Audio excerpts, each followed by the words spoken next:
हिंदुस्तान की तारीख में दो ऐसी ताकतें टकराईं जिन्होंने नक्शा बदल दिया। एक तरफ मुगल शहंशाह औरंगजेब, दूसरी तरफ मराठा योद्धा शिवाजी महाराज। ये कहानी है तारीख के सबसे बड़े फरार यानी एस्केप की। साल था 1666। आगरा का लाल किला सूरज की गर्मी में तप रहा था। तख्ते ताऊस पर बैठा औरंगजेब अपनी सल्तनत के उरूज पर था, मगरूर, सख्त और ताकतवर। जब शिवाजी महाराज दरबार में दाखिल हुए तो वो एक मेहमान की तरह आए थे, सीना तना हुआ, आंखों में चमक। लेकिन औरंगजेब ने वो गलती की जो उसे भारी पड़ने वाली थी। उसने शिवाजी को नजरअंदाज किया, उन्हें पीछे खड़ा करके उनकी तौहीन यानी इंसल्ट की। मराठा शेर की आंखें गुस्से से लाल हो गईं। ये सिर्फ उनकी नहीं, पूरे मराठा वजूद की बेइज्जती थी। बात बिगड़ गई। औरंगजेब ने हुक्म दिया और देखते ही देखते शिवाजी महाराज को कैद कर लिया गया। उन्हें एक हवेली में कैद किया गया। बाहर हजारों मुगल सिपाही नंगी तलवारें लिए खड़े थे, लेकिन शिवाजी टूटे नहीं।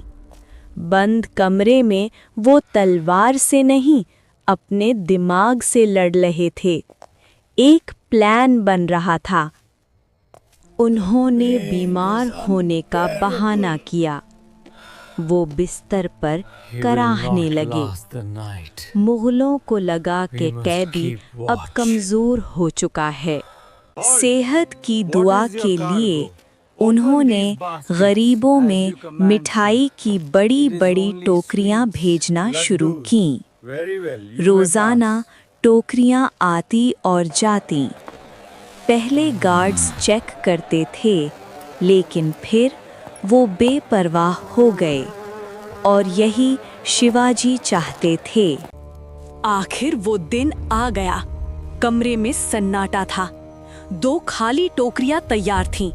ये करो या मरो का वक्त था। शिवाजी महाराज अपने बेटे संभाजी के साथ उन टोकरियों में सिमट गए। उन्होंने अपनी सांसें रोक लीं। मजदूरों ने भारी टोकरियां उठाईं। हर कदम पर खतरा था। अगर किसी ने रोक लिया तो सर धड़ से अलग हो जाएगा। गेट पर गार्ड ने हाथ उठाया।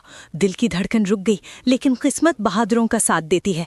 गार्ड ने बिना देखे हाथ हिला दिया और वो निकल गए। मुगल एम्पायर की नाक के नीचे से उनका सबसे बड़ा दुश्मन गायब हो गया। जंगल में पहुंचकर बादशाह ने फकीर का भेष बदला, जिस्म पर राख मली और रास्ता नापना शुरू किया। अगली सुबह जब गार्ड्स कमरे में गए तो बिस्तर खाली था। आगरा में भूचाल आ गया।